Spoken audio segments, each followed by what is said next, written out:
Shalom Adonai, salve povo, eu sou o Zelota e hoje é dia de Saga Bizantina. E no capítulo de hoje tem a história do Leão IV Khazar, que teve um reinado muito breve, porém muitas coisas interessantes aconteceram no seu reinado.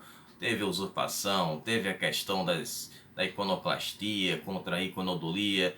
Teremos também a introdução de Irene de Atena, que será a sua esposa, a imperatriz, e será um personagem recorrente nos próximos capítulos dessa saga. E claro, também vai ter guerra contra os árabes, todos aqueles detalhes que vocês gostam aí nos vídeos. Então vale a pena ficar até o final e conferir o vídeo completo. Bom, mas antes de começar, sempre peço a vocês que tapotem nesse like para não esquecer, que ajuda demais o canal a crescer. Compartilha com a galera que ajuda mais ainda. Vocês que são novos aqui, sejam bem-vindos. Aqui eu trago a história de todos os imperadores bizantinos e usurpadores com vários detalhes. Então aqui sempre com a metodologia nada ortodoxa, com muitas imagens, com muito conteúdo e sem enrolação. Também me sigam no Instagram para saber as novidades do canal e poder assistir os vídeos do Curta com o Zelota, onde eu trago um conteúdo extra dos vídeos.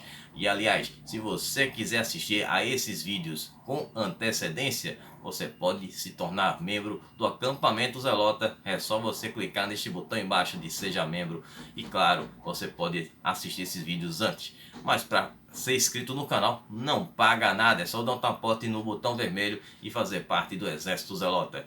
Então vamos lá começar com a história do Leão IV Khazar. Ele que reinou de 775 até 780. Ele que nasceu em 25 de janeiro de 750, possivelmente em Constantinopla. Era filho do Constantino V, polêmico. Constantino V deu 2 vídeos aí a história dele, com a sua primeira esposa, que se chamava Tizak, que era de origem Khazar, por isso que ela tinha esse nome, e ela acabou se batizando aí, se tornando cristã, e também mudou o seu nome para Irene. Então, como a mãe dele tinha essa origem Khazar, o Leão ganhou este nome aí, esse codinome ali, além do nome dele de Leão, né, quarto como Khazar, Leão IV ou Khazar. Ele se tornou co-imperador no ano de 751, quando ele tinha menos de 1 ano de idade.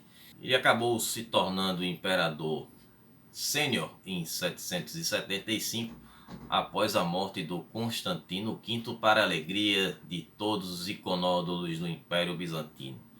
Bom, ele havia se casado com uma moça chamada Irene de Atenas no ano de 768, com quem ele teve um filho que veio a se chamar Constantino VI, para homenagem ao seu pai, que nasceu em 771.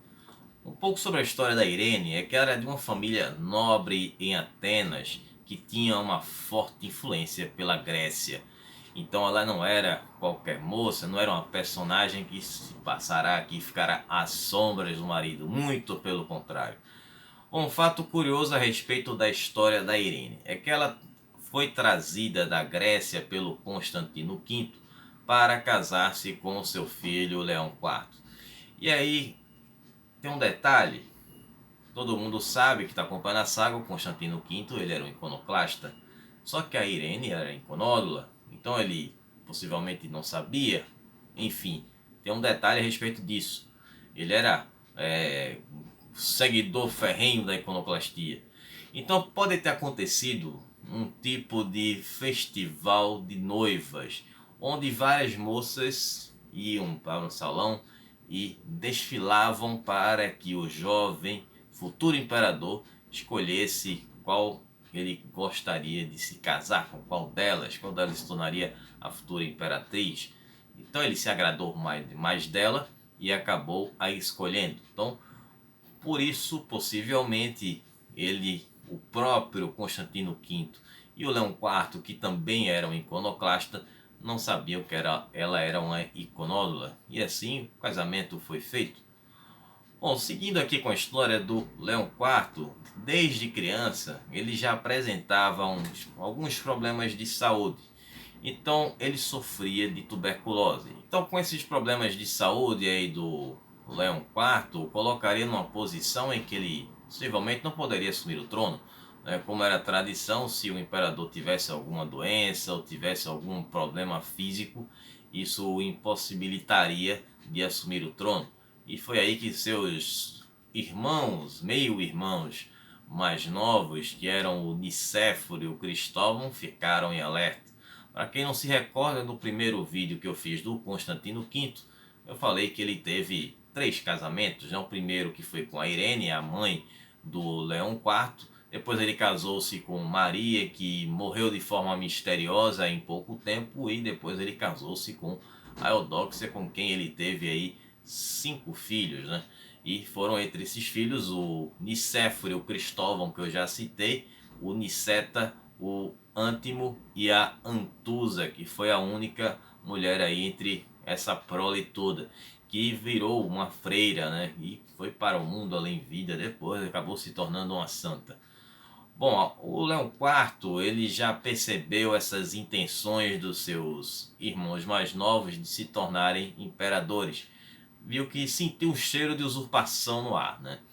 Nicéforo e o Cristóvão planejavam aí usurpar o trono e eles conseguiram reunir alguns aliados que poderiam ajudá-los nesse plano.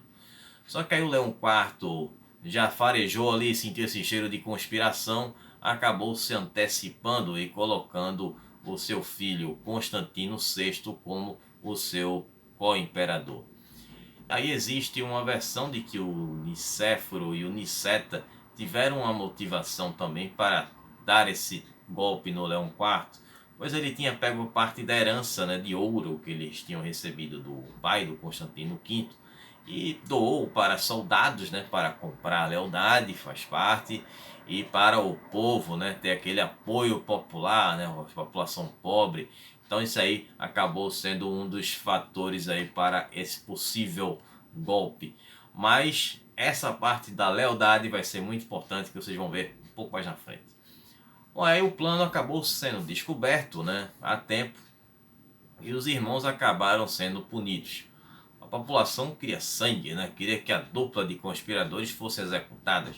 Porém, aí o Leão IV ele foi bem mais brando, acabou só retirando os títulos de Césares, né, que os irmãos deles tinham, né, que o Constantino V havia dado, né, do Nicéforo, assim como o Niceta. E aí ambos foram chicoteados e os outros conspiradores aí, no caso, tiveram umas penas mais pesadas ou até foram mesmo executados.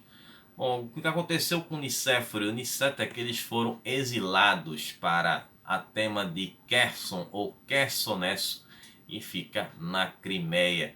E a história dos dois não acaba por aqui, porque eles vão continuar conspirando contra outros imperadores. Então nós veremos esses dois personagens em outros vídeos. Bom, com relação às questões das políticas religiosas. Bom, apesar dele ser um iconoclasta, né, como o Constantino V era, ele teve uma relação mais branda com relação aos iconódulos. Então ele começou a derrubar as sanções que o Constantino V havia colocado com relação aos mosteiros, chegando até a nomear monges como bispos, né, patriarcas não, que era um ponto mais alto, bispos.